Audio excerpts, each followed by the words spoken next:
sebagai anggota DPR pusing nggak Pak sekarang Pak? Enggak, biasa-biasa aja. Biasa aja. Ya, Di masa pandemi sekarang tetap biasa. harus membiasakan diri dengan situasi dan kondisi apapun. Tetap berikan. Jadi kalau DPR ada situasi seperti ini kemudian panik dan sebagainya, ya tidak boleh ditunjukkan kepada publik, kepada masyarakat. Jadi prinsipnya mau ada situasi apapun, seperti situasi pandemi seperti ini, kita tetap harus bisa menunjukkan kepada masyarakat dan terus memberikan energi positif kepada masyarakat. Tapi jangan melihat atau jangan menunjukkan sifat yang ikut panik, takutan, ikut apalagi pusing dan sebagainya, tidak boleh. Meskipun banyak persoalan sebetulnya yang harus diperbuat. Oke, mengenai persoalan Pak ya, kita kan yang jelas dibuat bingung dengan apa yang sudah dilakukan pemerintah. Sebagai anggota DPR yang jelas, apa harus terus mendukung dari pemerintah atau bagaimana? Kita sesuai dengan tupoksi saja.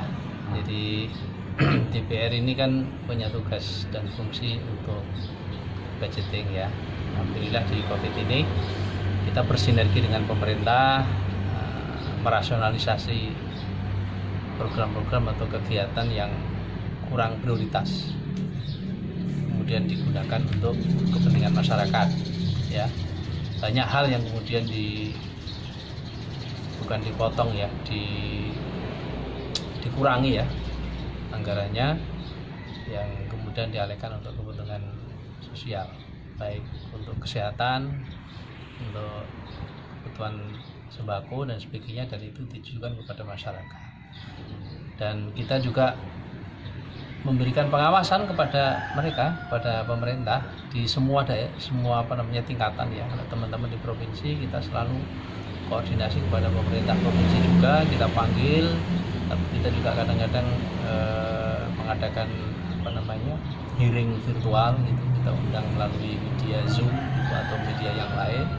Ya prinsipnya kita tetap melakukan pengawasan agar anggaran yang besar yang dialokasikan untuk COVID-19 itu betul-betul tepat sasaran. Oke.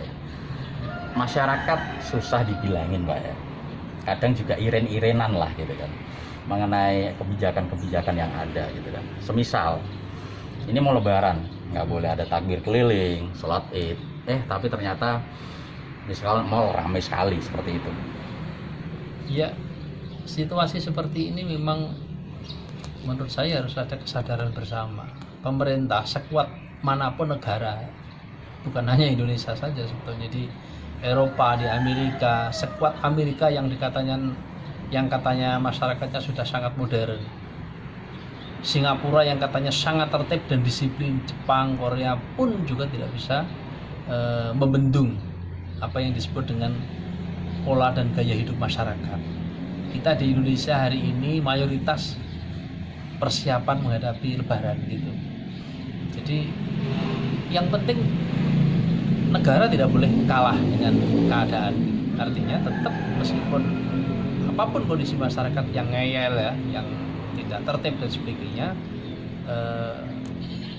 apa yang disebut dengan protokol kesehatan harus tetap disampaikan kepada mereka. Pesan-pesan itu harus disampaikan kepada masyarakat. Misalnya kan selama ini selalu ya jaga jarak, kemudian cuci tangan dengan sabun, kemudian pakai masker, itu yang selalu harus terus disampaikan, dan stay at home. Tapi kalau stay at home kemudian ini agak susah karena menjelang lebaran seperti ini dan memang sudah menjadi budaya atau tradisi, bahkan ini sudah menjadi acara keagamaan, ya setidaknya masyarakat sadar bahwa ini tidak bisa seperti tahun-tahun kemarin, harus ada protokol kesehatan lebih ketat. Mentradisikan dari hikmah COVID ini dengan protokol lebih ketat, artinya yang biasanya tidak ada ketentuan-ketentuan seperti ini, masyarakat harus sadar diri gitu. Misalnya kenapa sih di masjid dilarang, ini itu dilarang, di musola melaksanakan tarawih, bahkan sholat id juga dilarang.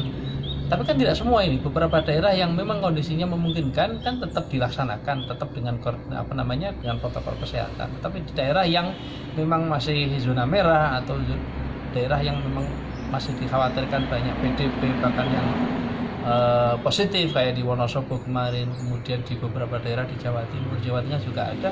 Mau tidak mau harus ada ketegasan dari negara. Pemerintah harus tegas soal itu tadi, protokol kesehatan itu tadi harus tegas, termasuk harus terjun ke lapangan.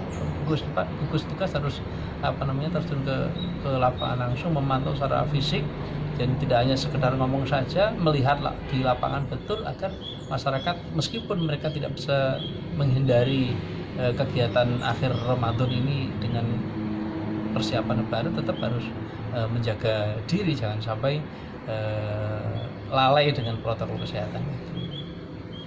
Oke, kalau dari Bapak sendiri melihat pemerintah sekarang itu udah adil atau belum sih untuk menangani COVID-19 ini? Sebetulnya banyak indikator ya Mas. Ya. Kalau secara nasional Indonesia ini kan beda dengan negara-negara lain ya. Iya. Baik dari sisi geografis, pulau-nya banyak sekali gitu. Provinsinya banyak sekali dan dipisahkan dengan laut gitu. Jadi kalau kebijakan lockdown itu memang kurang pas karena beda dengan kayak Filipina yang hanya 1, 2, 3 pulau, kemudian Singapura, Malaysia hanya 20, di beberapa negara Asia yang lain juga hanya 1. Indonesia ini banyak. Orang mau ke sana kemari itu harus melalui kapal, pesawat, bis antar kota, kereta dan sebagainya. Itu kalau di lockdown, stay dan sebagainya, tanggung jawab negara saya kira luar biasa untuk mengcover kebutuhan ekonomi mereka, logistik mereka. Mampu enggak negara dalam kondisi seperti ini? Akhirnya muncul kebijakan-kebijakan kayak PSBB dan PKM dan sebagainya. Saya kira ini soal strategi dan cara saja daerah. Jadi sepanjang masih bisa mentolerir masyarakat untuk beraktivitas dengan tetap menjaga protokol kesehatan itu, dan sepanjang tidak mengganggu roda ekonomi sampai kemudian terjadi parah ekonomi, saya kira tidak ada masalah. Misalnya kayak di Pati ini kalau lockdown, apakah pemerintah Kabupaten Pati sanggup membiayai kebutuhan operasional masyarakat yang jumlahnya 1,5 juta itu? Kan nggak sanggup APBD-nya, juga harus izin dengan pemerintah pusat dan sebagainya. Akhirnya kebijakannya kan memantau, melihat, dan memberikan masukan kepada masyarakat, mensosialisasikan kepada masyarakat soal protokol kesehatan itu. Lalu menurut saya ya memang kebijakan ini sifatnya tergantung situasi dan kondisi daerah masing-masing. Kalau secara nasional saya kira ya dalam kendali pemerintah hari ini ya Presiden dan para menterinya lewat gugus tugas nasional. Di tingkat provinsi juga demikian. Antara satu provinsi dengan provinsi lain datanya kan beda-beda. Antara Jawa Tengah dengan provinsi Jawa Timur, alhamdulillah Jawa Tengah ini trennya sudah mulai baik. Kemarin terakhir ini hanya 17 yang positif. Jawa Timur ternyata masih 200 sekian, Jawa Barat masih 300 sekian, Jawa Tengah sudah mulai landai. Artinya apa? Saya punya keyakinan ya kepatuhan dan kesadaran masyarakat sudah mulai baik. Nah, kesadaran atau kepatuhan itu kan muncul bisa dari masyarakat sendiri. Kepatuhan itu bisa muncul dari keteladanan negara atau aparatur, memberikan contoh yang baik atau memberikan sosialisasi yang masif itu kepada masyarakat, sehingga upaya untuk mencegah penularan COVID-19 itu betul-betul sudah bisa dilakukan oleh masyarakat itu sendiri. Terakhir Pak, mungkin ada yang ingin disampaikan untuk masyarakat ya, yang menurut saya bisa dibilang banyak yang ngeyel ya Pak, yang jelas Pak ya, susah dibilangin. Biar nggak ngeyel itu gimana coba Pak? Kalau dari jenengan sendiri deh. Kalau bahasanya Pak Presiden kan kita berdamai, berdamai dengan virus ya. Bukan berarti berdamai dengan virus itu seenaknya saja, tidak. Artinya namanya penyakit itu kan pasti ada. Iya. Jenis virus itu kan di mana-mana ada. Kita mau dengan cara apapun nggak mungkin kita bisa menghindari namanya virus, termasuk COVID. Dulu ada SARS, kemudian macam-macam itu. Nah, tetapi sekarang ini berdamai dimaksud di sini adalah ya sudah, sepanjang kita bisa menjaga diri, mengatur kondisi gitu. Misalnya kalau ke mall, kalau situasi ramai nggak usah dipaksakan. Kita ke masjid atau sedang sholat dan sebagainya pakai protokol kesehatan. Nah yang ngeyel-ngeyel itu yang ingatkan ya masyarakat sendiri. Kalau kesadaran dari masyarakat nggak ada, ya masyarakat ini, kalau bahasa di Jawa Tengah kan jogo tonggo. Nah kalau tonggone koncone kok ngeyel, Allah ora apa-apa, aku beti karo Gusti Allah, ora wedi kalau virus.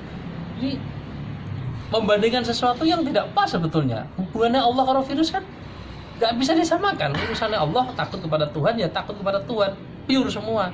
Lalu virus ini kan ya, bandingannya ya, saya nggak takut sama macan, saya hanya takut kepada Allah. Coba dia masuk di kebun binatang macan, berarti tidak kan begitu.